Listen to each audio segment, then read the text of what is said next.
This is in November 720 Sierra and 720S. Steve here in League City. Okay, a couple of things. This is the afternoon from the other video. So let me show this right off the bat. I made this up to put up in my garage here. I was going to say my hangar, but my garage for reference. So I'm leaving this there for you. So some information on this Stanley XT2 Pro Set pneumatic rivet puller. This is the one that Evan says is good done to get. Now I did buy mine off of eBay used, and it was refurbed. But when it came in, I found a couple of problems with it. One, I had to learn how to use it because there's no instructions. So first of all, one of the things I found is that the teeth that were in it were not very good. I cleaned them off with brake fluid like Ed Heflin reminded me to do, and it did work for a while. I'm sorry, but I had bought a second set from McMaster Carr. So I had an extra set of teeth, and I ended up pulling the old ones out and putting the new ones in. They just bit better. I'll probably have to order another set, but they're expensive. They're like $50 for a set of 3 teeth. Now, the other thing it didn't come with, let me see if I can do this. Right here is these tips. And these tips I had to order. Thank you again, Ed Heflin, for telling me about this. And you'll need 3 of them. And this one is a 5/32, and a 5/32 is a 4mm, and I ordered that one from McMaster Carr. Now these down here are a 1/8 and a 3/16, and I forgot where I ordered them from. Ed sent me the link, but I think you can get all of them from McMaster Carr also.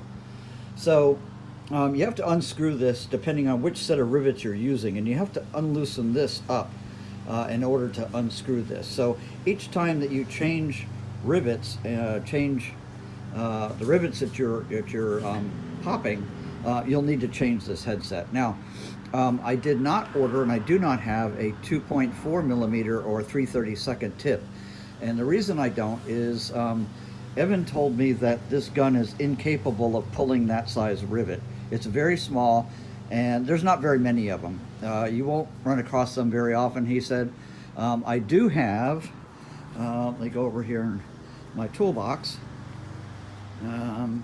Let's see. Oh, you know what? Here's the toolbox, but I left it over there. Anyway, this is my toolbox that I use, and one day I'll do a video on all the stuff that I have in that. I forgot that I had pulled out my manual gun. I bought this Arrow from my local Lowe's, and the head swivels on it, so that's nice. And I've preset it up for the 3/32 rivets. Now I've tried to pull a few of these rivets on the wing manually myself, and boy are they hard. Boy am I glad I got the pneumatic gun. Now I'm looking for a Milwaukee as a backup. So I think we should each have one of each. And that's because my compressor went down the other day, and I was like, oh man, I'm in the middle of riveting. So I could have pulled out the Milwaukee. Now, I just want to get a used one, but new, they're $300 or thereabouts. And I don't have any other Milwaukee equipment, so then I have to buy a battery charger and batteries and all that sort of stuff. So I'm trying to find a used one. I will eventually. Okay, so as I was saying, you're going to want to use either a Milwaukee or the XT Pro Set. And there's Sumaki is the other one that Evan recommends, which is really good. I've not used that one, but because I found this one, otherwise I would have ordered the other one. Okay, so since this morning you saw me do all these Clecos, and let me put these away so that I've got them in a way that I can remember what the heck they are. I've got that in my drawer down here.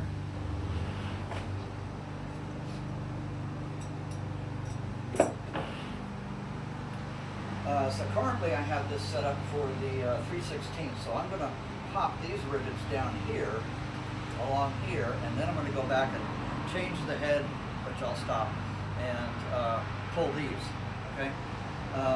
But what I did do is in between all the Clecos, I popped the rivets in. So all of the holes are filled right now. They're either filled with rivets or with Clecos.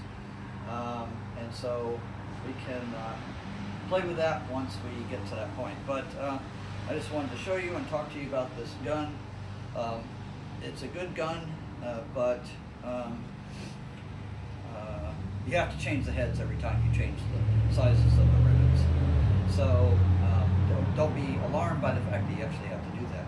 Kind of a pain, but it is what it is. All right, so let me drive some of these in here and some of these over here.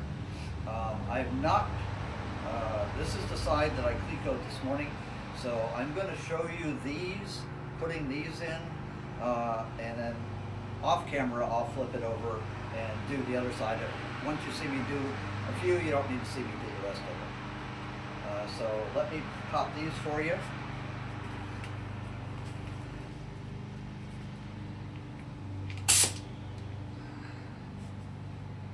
All right.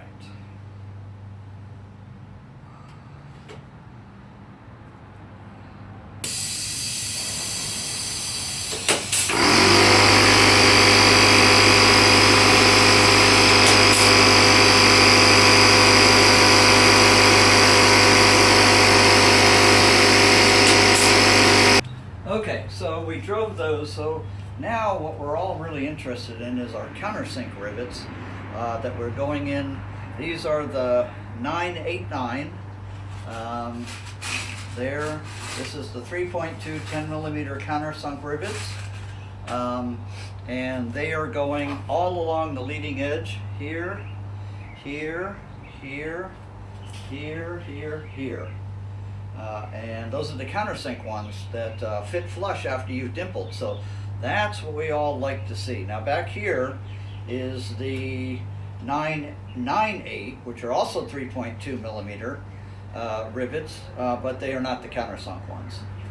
They are these 998. They are 3.2 by 8 millimeter aluminum domed rivets, multi-grip. That's all these back here, but they are the same size. So the gun, they're 3.2 millimeters. So the nice thing is that the let's see, this is the 1/8 inch tip, 1/8 inch tip, 3.2 millimeter. So I can use this gun for all of these and all of these on the back here. I can't do this to come in some different stuff, but anyway, one thing we'd like to see is the rivets that are countersunk. So that's what I'm going to start doing now for you.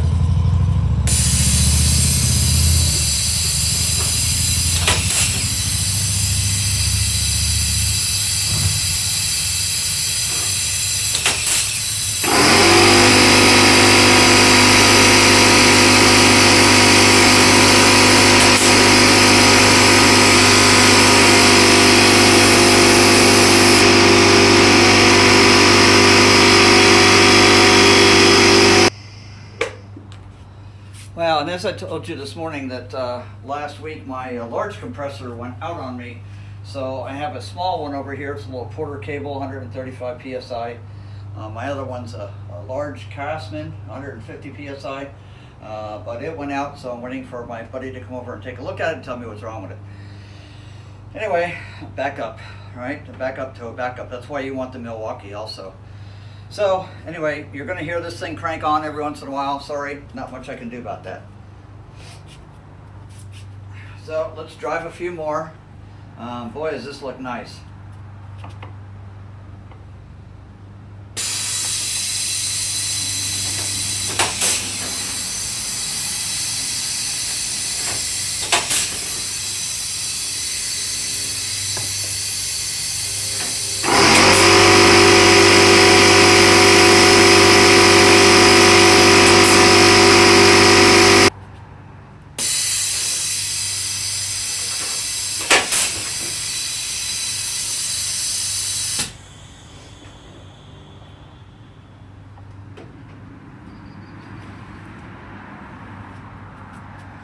So while I wish that the compressor was bigger and I could just keep going, you get the idea. I'm just going to stop the video, do some, and I'll turn it on again so you can see it.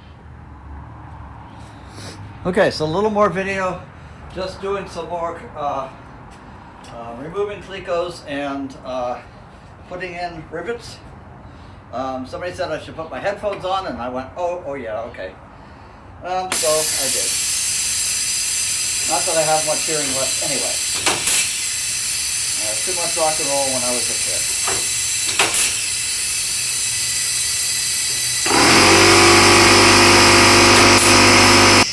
Okay, so you're wondering what I'm doing with this. I found that with these rivets, if I try to put them in just like this, it's not going in. But if I use this and just kind of do a couple of twists ever so slightly, then these will pop right in, like so. And so I've been having to enlarge the hole, maybe a micron or something, in order to get this to work. But as you can see, almost all the flush rivets are now in. Some of the back rivets are done. You saw me do those earlier. I'll go back and do these, but I'm going to put these last 4 in here.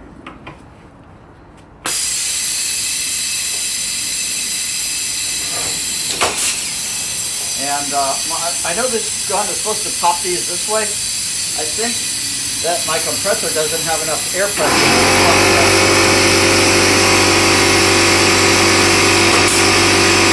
that. Okay, so a little more unclecoing and then riveting, just to show you what's going on. I've done some of these, and I'm going to cleco or rivet some of these, uncleco, rivet.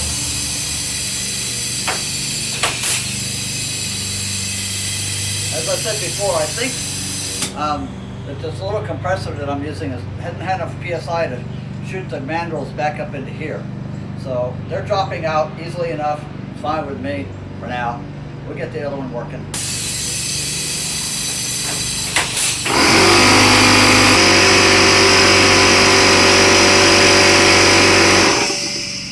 Alright, so there you see, most of this is done. Now, what I found is, I still have to change gun tips to do these down here. What I have found is that these 4, I don't know what's going on with these 4. This is the ones that you countersunk underneath. I cannot get these correct rivets to go down in there. So something, I may have to just drill it out a tiny bit. I don't know what's going on. I'm going to ask somebody who knows more than me what about that. So let me do these ones right here now. That's the same. Let me double check. These are a 998 and these are a 998. So yes, these are the same.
Alright. Okay, so all of the riveting is done. Boy, does it look nice. I'm sitting at the leading edge, and I'm going to show you all of this. Now, these 4 right here, these are the ones that Sling said to countersink that piece on the other side, and I did it on the correct side, but I cannot get rivets to go into these 4. So I'm going to have to find out from either Evan or Brian or somebody why I can't and what I need to do to get these to work. And maybe Ed Hefter will tell me. But I wanted to show you what the rest of this looks like. It looks absolutely fabulous. Now I have not done the other side of this horizontal stabilizer because if I need to get into the bottom of this, of those four right here to do something, I may have to, but I'm going to find out before I do anything further and flip this over and start riveting the other side. I don't figure that I need to show you the riveting of the other side or any of the rest of this because it's just Clecos and rivets just like what I've done.